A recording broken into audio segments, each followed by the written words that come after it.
Hello everyone and welcome to today's video. This is the first video on our channel and will be one of many. The channel is run by two IB students, myself and my friend. We are both doing AAHL maths and we wanted to make videos explaining concepts in maths because it is our passion. Both of us are very interested and confident in mathematics and would like to share our interests with you guys. This is the first video of our IB AASL calculus series, which we will add to on a regular basis and cover the entirety of this part of the syllabus. We will also cover different topics later and may even branch out into other courses and papers, such as the A-levels and STEP, which is the Cambridge entrance exam. So today, if you already had a look, we'll be talking about limits, continuity, and convergence. This is the first part of the calculus part of the syllabus, and is an important building block for the rest of the part of this course. So first of all, I would like to introduce you guys to the concept of a limit. And the notation as well. So if you noticed here, I've written LIM, which stands for limit, and we are limiting x to 2.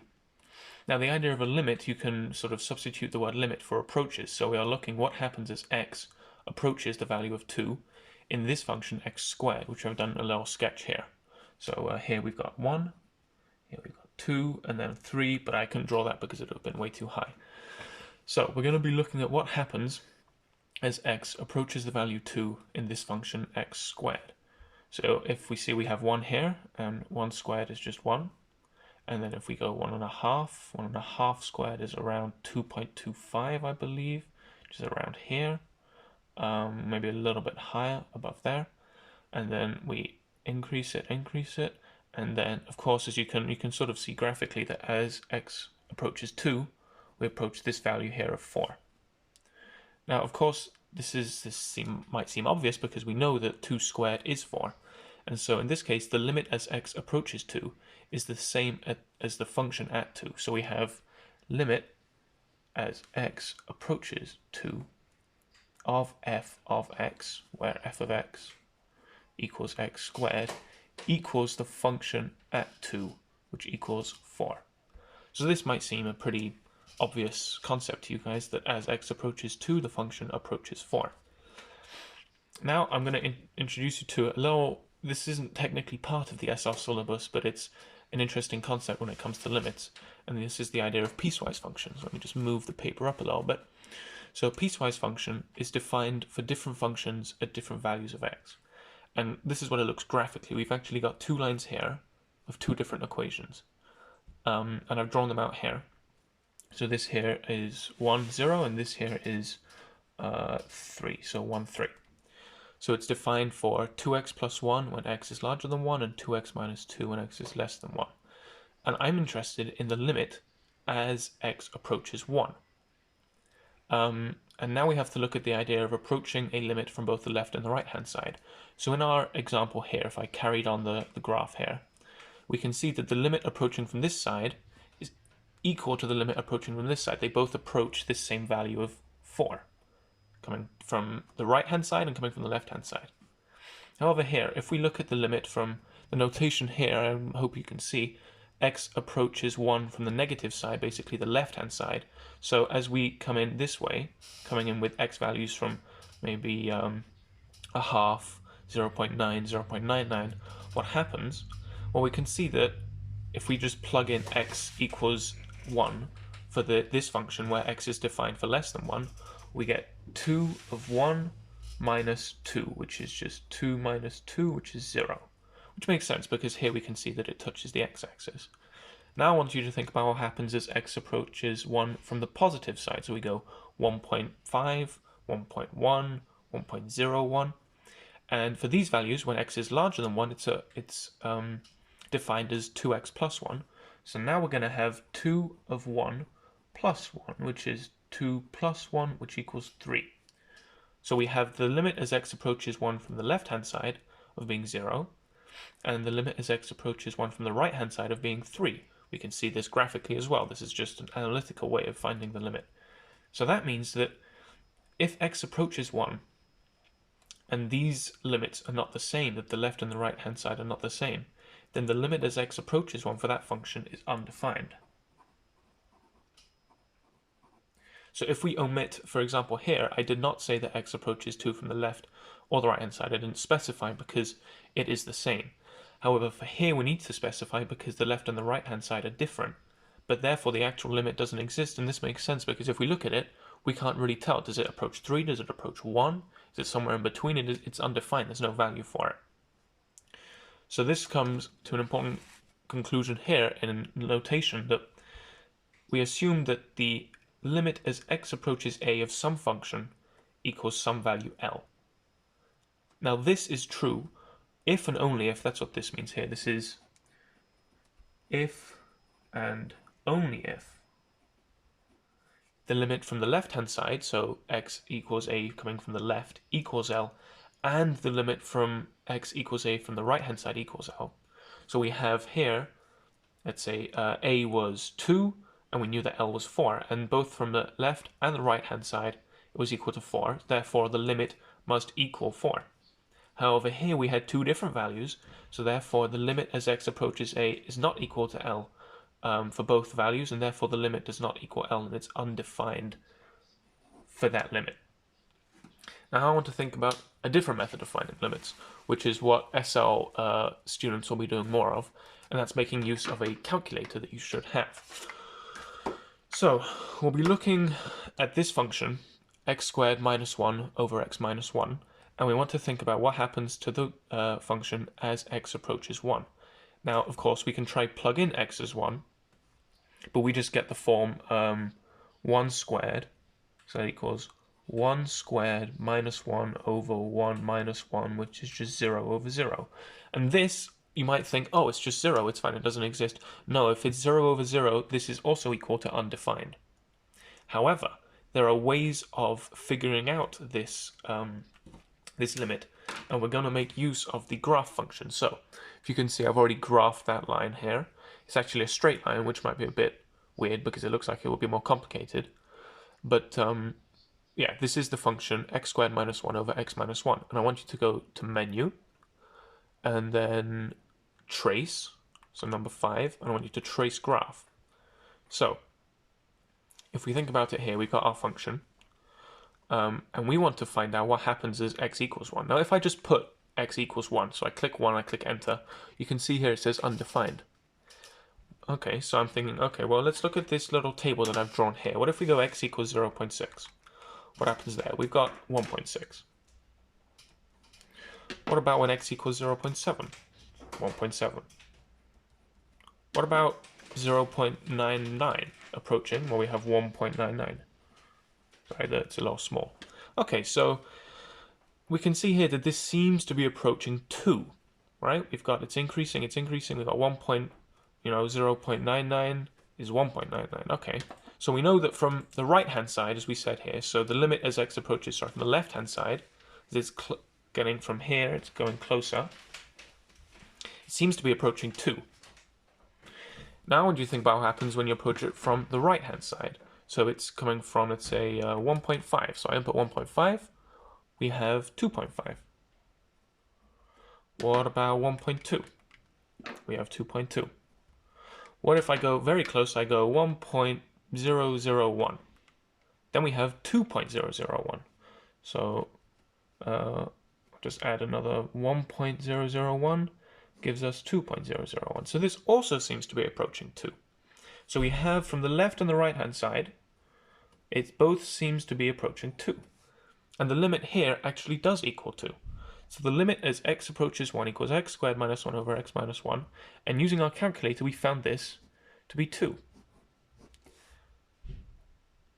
So this is an example of when technology can help us to find limits. Now there is an analytical method of finding the limit, but this is not part of the SL syllabus, and so we won't cover it. Okay, let's do some more questions. So let's go the limit of 3x minus 1 over x as x approaches 0. So if we plug 0 in, we can see that this is going to be 3 to the 0. Anything to the 0 power is 1. So 1 minus 1 over 0. So again, we have 0 over 0. Okay, so let's take our calculator. I will delete this graph. Delete. Give me a second. There. And now I'm going to do 3 to the power x minus 1 over x. Okay, so this is more of a curve, and we want to find what happens as x approaches 0. So again, if I go menu, I go trace graph, we can see here that at 0 it's undefined, so we can't just plug that in. So what if I go 0.001? We have 1.1046, so roughly, so 0.01 is roughly 1.1. Okay, let's remember that. So 0.01 is roughly, this is a roughly, pretty shoddy job, but it's roughly equal to 1.1. Okay, what if we go negative 0.01?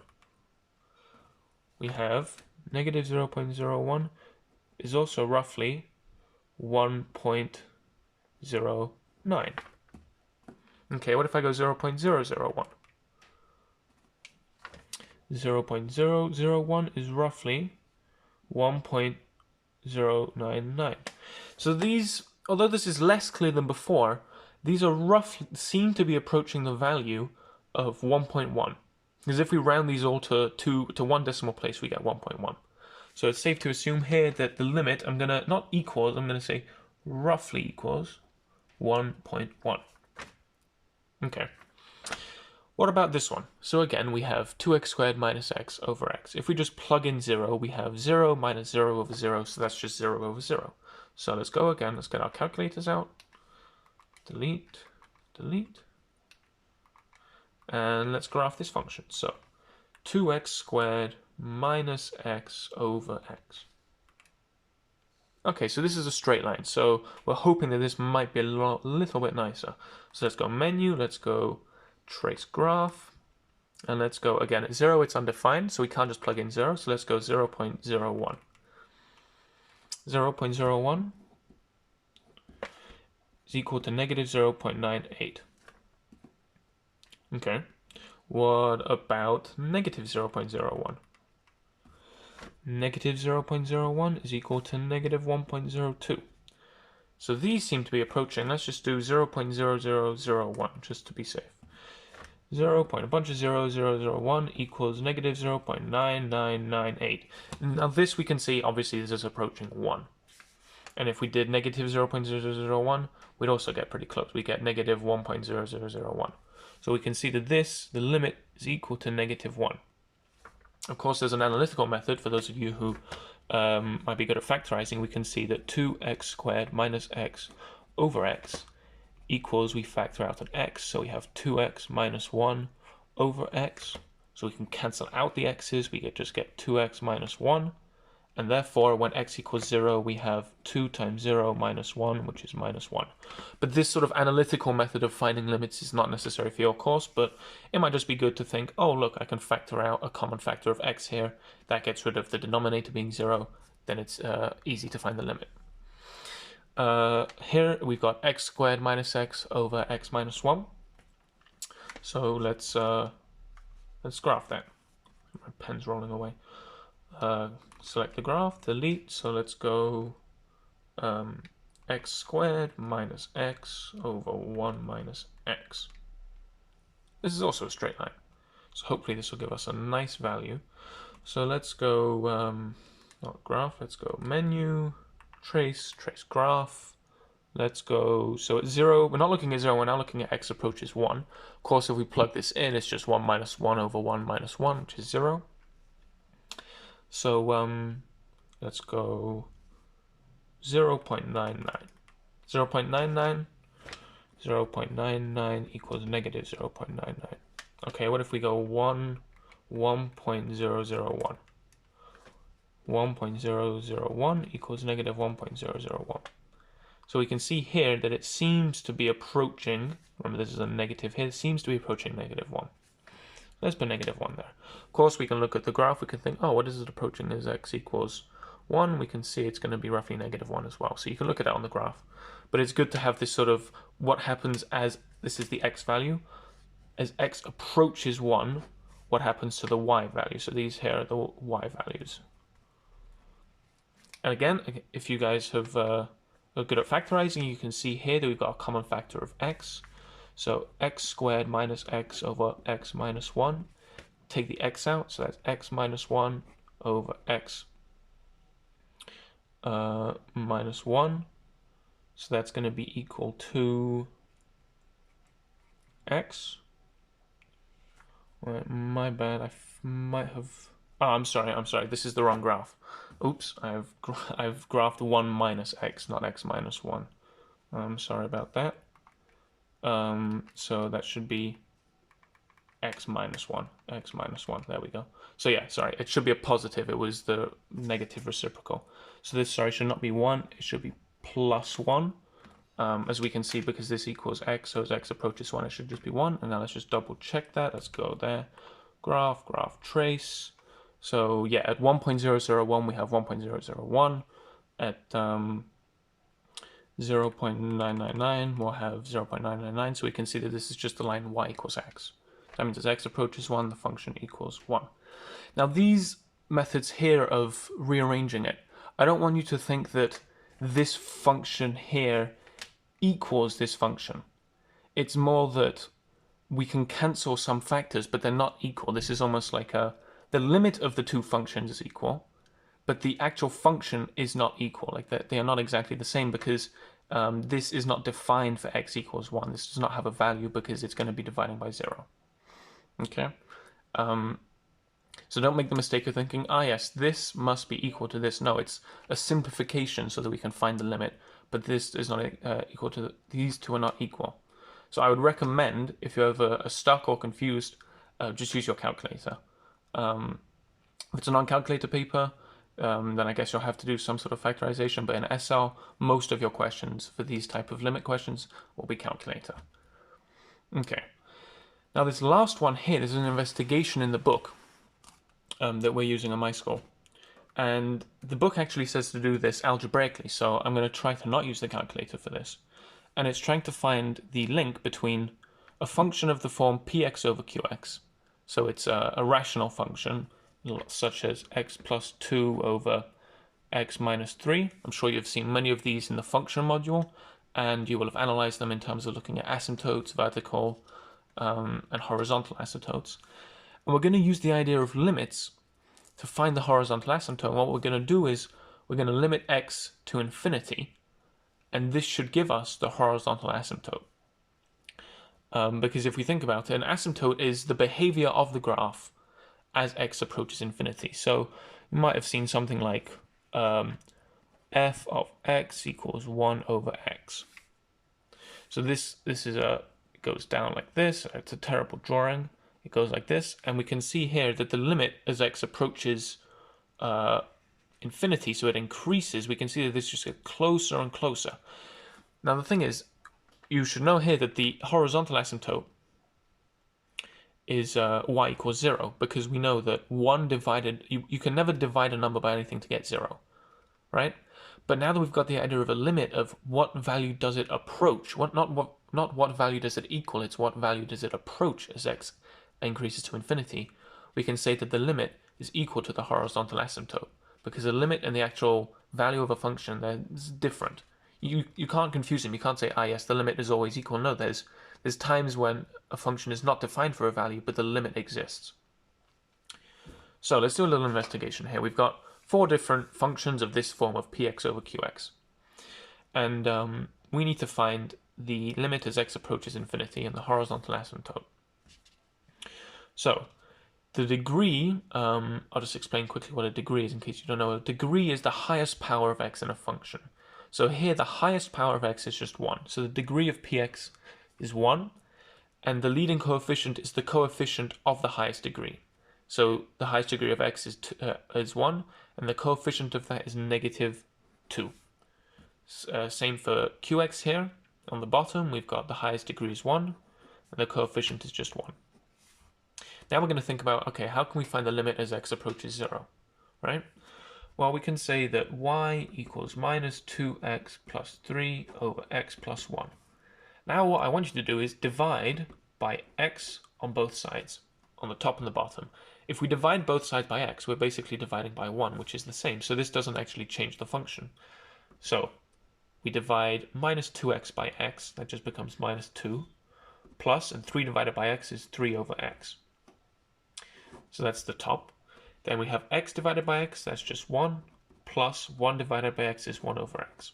So now we have this function, and this function is the same because we've basically, oh sorry, couldn't see that. Sorry, I divided minus 2 x by x to get minus 2, and 3 by x to get 3 over x, and then x divided by x to get 1, and 1 divided by x to get 1 over x. Sorry, I couldn't see that you couldn't see that.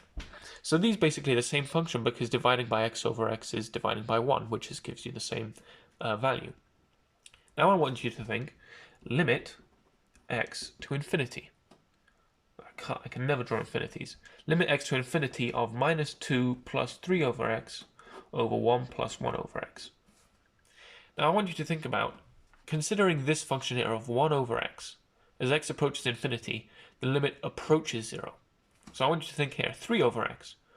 Well, if we compare 3 over x and 1 over x, when x is infinity, 3 is, in terms of infinity, it's almost basically 1, if we think about it. So 3 over infinity, we can think of that as being equal to 0.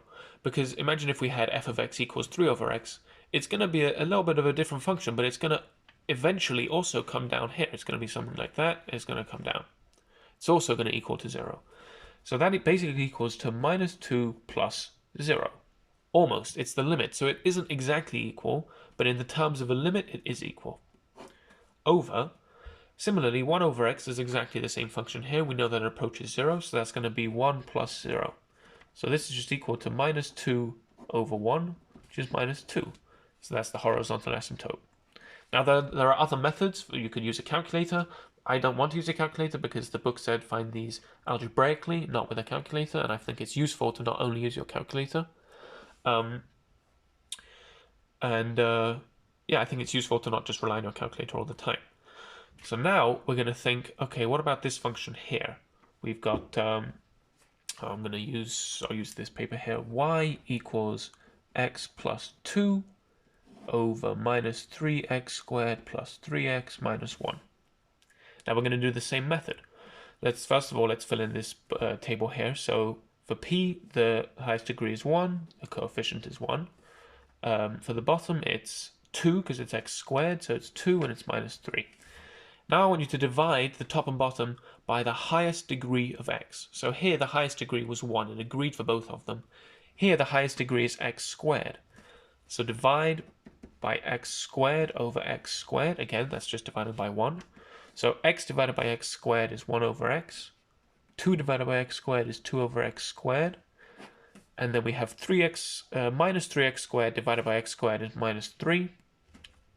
Plus 3x divided by x squared is plus 3 over x minus 1 over x squared. Now again, we're going to think what happens as x approaches 0. So, limit x approaches, sorry, not 0, infinity. So 1 over infinity, we can think of it, the limit is going to be 0. 2 over infinity squared is also 0. Minus 3 has nothing to do with x, so we just leave that as minus 3. 3 over x is also, as we said here, 3 over x, it's going to be 0. And minus 1 over infinity squared is also 0. So this is just 0 over minus 3, which equals 0. So yeah, the limit is going to be 0. The horizontal asymptote is going to be 0. And notice here that the power on the degree of q was larger than p. That's going to be important. Now let's look at an example. I'm just going to move over here. I'll come back to the table. Now we have the function y equals x cubed minus 25 over x squared plus 25. So this is again of the form px over qx. So let's think about the degree. The degree of p is now 3 because it's x cubed. So let's fill that in here. Degree of p is 3. And the coefficient, let me see if I can get both there. Coefficient is 1. On the bottom we have x squared.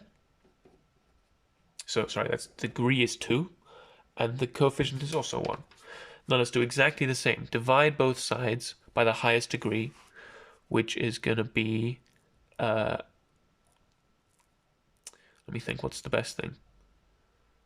We'll do it two ways. We'll divide by first x cubed, because that's what I told you to do before. Divide both sides by x cubed. So that is going to be x cubed by x cubed 1 minus 25 over x cubed over 1 over x plus 25 over x cubed.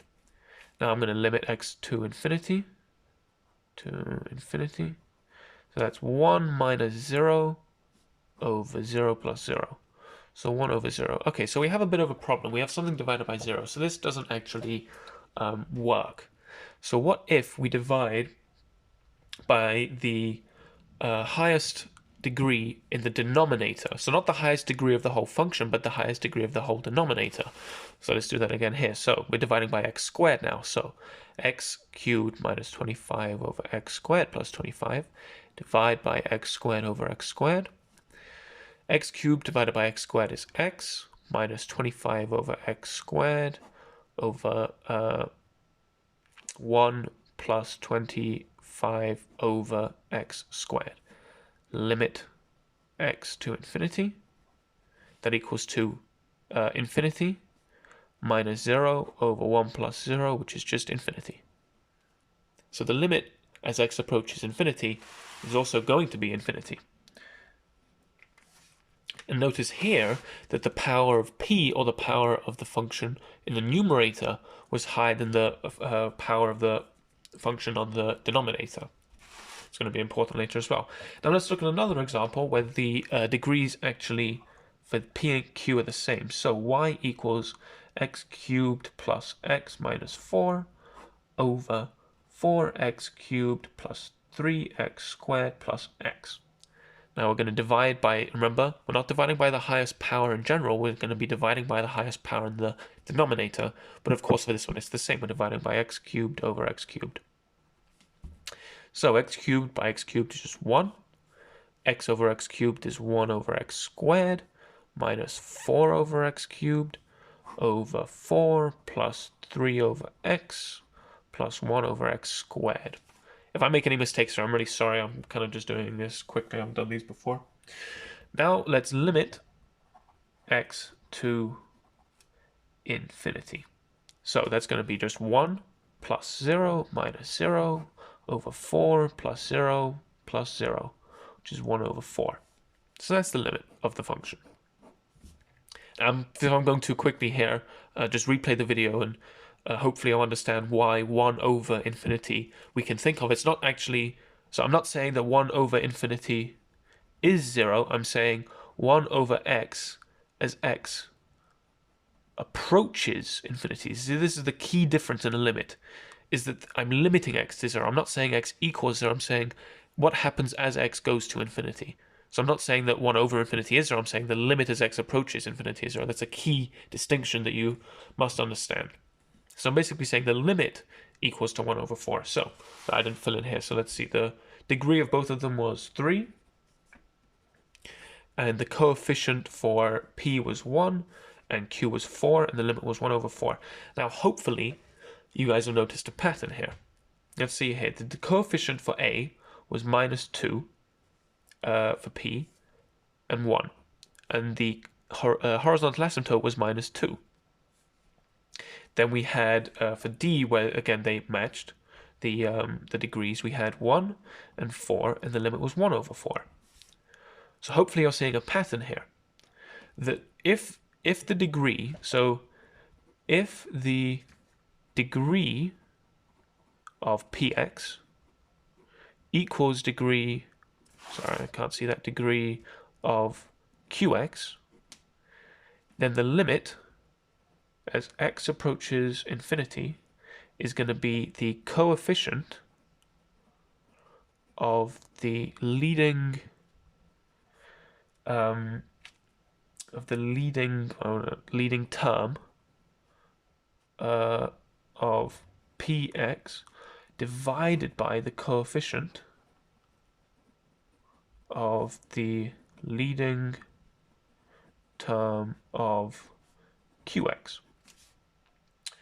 So this is when the degrees match, when they are the same. So for the two examples we did, we had x cubed and we had just x here, 2x and x. Now what happens if they don't agree? Well, okay, so first of all, for b, we had the power for the denominator was larger than the power on the numerator, and the limit actually equaled 0. And then for the other one, when we had the numerator was higher than the denominator, it equal to infinity. So this leads to, well, if the, I'm not going to write this down because this should have some kind of, it should sort of make sense, because if we think about it, if we have x squared on the bottom, that means x squared is going to be increasing faster than x on the top.